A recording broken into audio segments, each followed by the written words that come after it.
We are just under a month away from the start of the college football season. And as we wrap up the 2024 college football offseason, I wanted to talk about the 10 biggest winners from this offseason.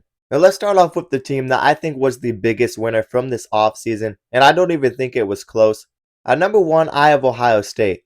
There were other teams that had a great offseason, which I'll get to in a minute, but what Ohio State did this offseason was insane.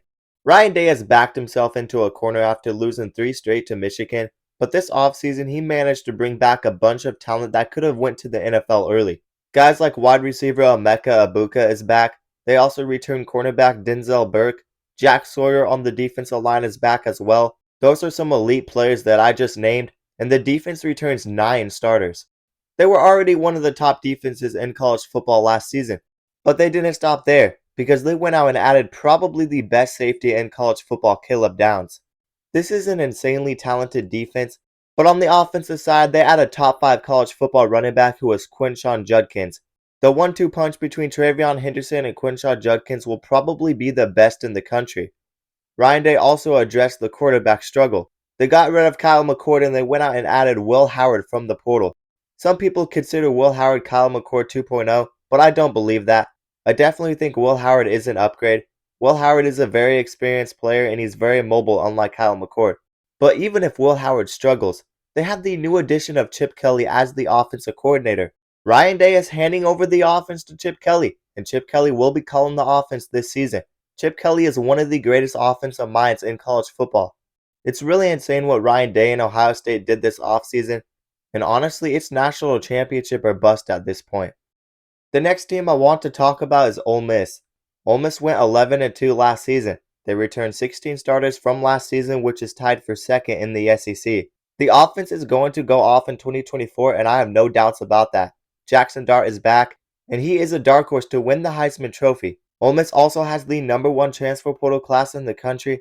They added 2 big-time pieces on the defensive line, Walter Nolan and Prince Liu. Those are 2 of the best defensive linemen from the transfer portal this offseason. Ole Miss also added 4-star linebacker Chris Paul Jr. from Arkansas. They added multiple 4-stars in the secondary, most notably Trey Amos from Alabama, who could be a huge sleeper on that defense. And if Ole Miss takes the right step defensively, this team could be a legit national title contender. The offense will be one of the best in the country, and they added Juice Wells from South Carolina at wide receiver. Juice Wells had nearly 1,000 yards receiving for South Carolina in 2022. Unfortunately, he got injured last season, but if he stays healthy, he will be a huge playmaker for this offense. Lane Kiffin has really proven that he is the king of the transfer portal, and Ole Miss has massive potential heading into next season. The next team I want to talk about is Miami. Miami had a great offseason. The recruiting has been great, but they also made a huge impact in the transfer portal this offseason. They really struggled at quarterback last season, and it definitely held them back. But they managed to add one of the best quarterbacks, not just from the portal, but in the country, Cam Ward, to their roster. They also added one of the best running backs in the country, Damian Martinez, to the roster. They returned Xavier Restrepo at wide receiver, who was one of the best wideouts in the ACC. They also returned Jacoby George, who had over 800 receiving yards last season. So their top 2 receivers are back from last season. And they also added another big playmaker at wide receiver from the transfer portal, Sam Brown from Houston. Sam Brown had over 800 receiving yards last season. This Miami offense is extremely talented, and the defense returns many key guys. This is a team on the rise, and this is one of the most talented rosters in college football. All of those young guys are coming up, and I expect Miami to take another step forward in 2024. And honestly, another step forward for Miami might just be an ACC title or a college football playoff appearance. Some people don't want to buy the hype with Miami, but I definitely believe in this team. The next team I want to talk about is Oregon. After Nick Saban retired, there was a bunch of rumors that Dan Lanning was going to Alabama to be the new head coach. But to kick off the 2024 offseason, Dan Lanning made it clear that he had no intentions of leaving Oregon, and that was a huge win for this Oregon football program as a whole. That alone made Oregon a winner this offseason. But Dan Lanning has Oregon in the top 5 for 2024 and 2025 recruiting rankings as well. Oregon is always one of the top programs in college football, but what Oregon is doing in the recruiting trail has really never been done before. They also went crazy in the transfer portal. They added the best quarterback from the portal, Dylan Gabriel, who will be playing his 6th season of college football for Oregon. But they also added Dante Moore, who was a 5-star quarterback out of high school. Dante Moore could be a future starter for Oregon. The Ducks added one of the top wide receivers from the portal, Evan Stewart. They also added multiple big-time pieces in the secondary, most notably Jabbar Muhammad, who should really be one of the best cornerbacks in all of college football. Oregon is shaping up to be a legit national title contender moving forward.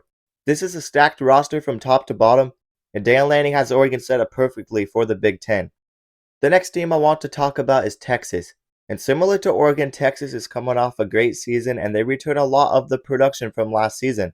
But they also have made a lot of noise in the recruiting trail. They did an incredible job on the portal as well. They brought in Isaiah Bond, who was the top rated receiver in the portal. They also brought in two 4-star wide receivers, Silas Bolden and Matthew Golden.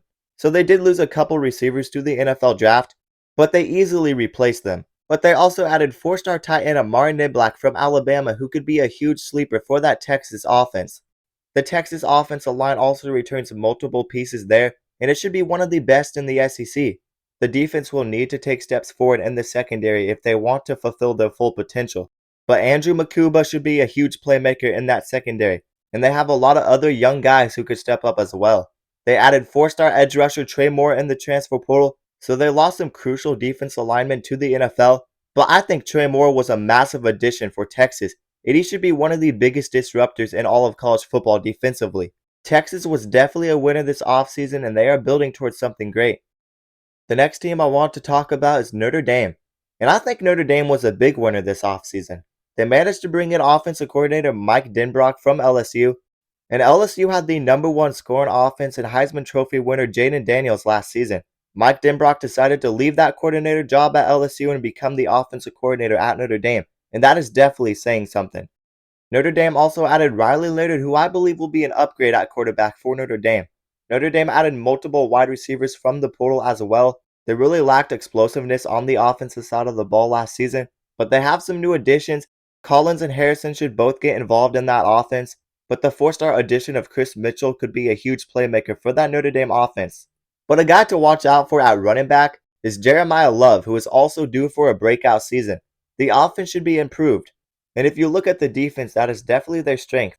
The secondary will be one of the best in the country, but they should also be strong up front. They added RJ Oben on the edge from Duke. He's a 4-star that recorded 5 sacks last season.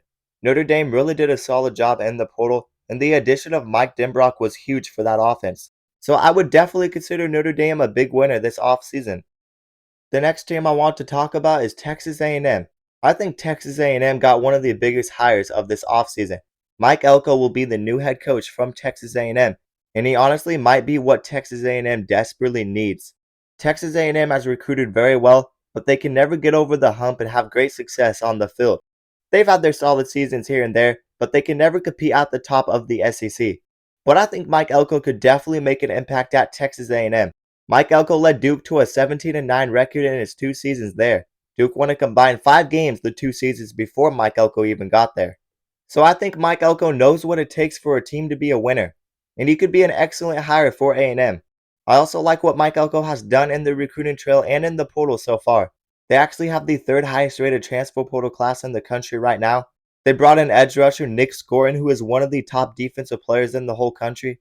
And I'm interested to see what this Texas A&M team could do moving forward with Mike Elko as the head coach. Obviously, it's a very tough playing field in the SEC, but I definitely think Mike Elko was a great hire for Texas A&M. The next team I want to talk about is LSU. Brian Kelly has been dominant in the recruiting trail, and he's building a future for this team. LSU has had a great summer so far in the recruiting trail. They have 5-star Bryce Underwood committed. They have the 3rd ranked 2025 recruiting class as well. But earlier in the offseason, they also hired Blake Baker as the defensive coordinator. Blake Baker is a very aggressive defensive coordinator, and maybe this is what LSU needs. Blake Baker was the defensive coordinator for Missouri last season. Missouri had a very good defense, and I think Blake Baker could be a huge addition for that coaching staff. LSU also added 4-star wide receiver CJ Daniels out of the portal. The offense will be very good, but the defense is still a concern. But Blake Baker was a big hire at defensive coordinator, and he could potentially help turn that LSU defense around. The coaching staff for LSU is one of the best in the country, and I definitely think LSU had a pretty great offseason at building their defensive coaching staff. But Brian Kelly has also been doing his thing in the recruiting trail, and I think the future of LSU football could be very bright. The next team I want to talk about is USC. It was definitely a rough season for USC in 2023, They went 7-5 with the number 1 pick Caleb Williams on their team. But moving forward, I think it will be a fresh start for USC. They finished the season by beating Louisville in their bowl game, and quarterback Miller Moss had a breakout game. And I think you could definitely consider USC a team in rebuild mode moving forward. They have a completely revamped defensive coaching staff. They have former NFL guys and high-profile coaches in that staff. Lincoln Riley is really taking a new approach to improve the defense. And I know we have kind of seen this before, and Lincoln Riley defenses never get any better, but this is a very elite defensive coaching staff. And not a lot of people are actually talking about what USC did in that coaching staff. I think USC was a big winner this offseason. The future is very uncertain, and this USC team still has a lot to prove moving forward. The defense needs a lot of help, but at the very least, these defensive coaching staff additions could give USC a lot of potential moving forward. And the last team I want to talk about for this video is UCF.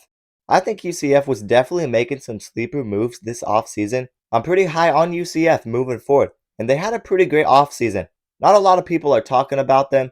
A lot of people are talking about the more elite programs, but UCF is flying under the radar, and they've done a great job in the recruiting trail. They might be new to the Big 12, but I think their future is very bright in the Big 12. They have the number 2 2024 Big 12 recruiting class, and right now they have the number 1 2025 Big 12 recruiting class. They have also had a lot of success in the portal this offseason. They brought in 27 transfers and have the second highest rated transfer portal class in the Big 12. KJ Jefferson was a great addition at quarterback, and he should put up numbers for that offense in 2024. But they also added Penny Boone at running back. UCF was already set at running back with RJ Harvey, but Penny Boone was one of the best running backs from the group of 5, and RJ Harvey and Penny Boone are one of the more underrated backfields in the country. This UCF offense should be very good in 2024, but they also added many defensive guys out of the portal as well. I really think UCF is trending in the right direction, and they could surprise a lot of people as soon as next season. UCF is definitely a team to watch out for. But you guys let me know down in the comments below which team you think had the best offseason out of all of these teams. But that's going to do it for today's video. Let me remind you guys to like the video and also subscribe to the channel and turn on notifications so you never miss an upload. And if you guys love college football, then you'll love this channel, because we upload a ton of college football content, and we basically cover everything on this channel. So definitely consider subscribing, and also consider checking out my socials down in the description below. But that is going to do it, guys, and peace out.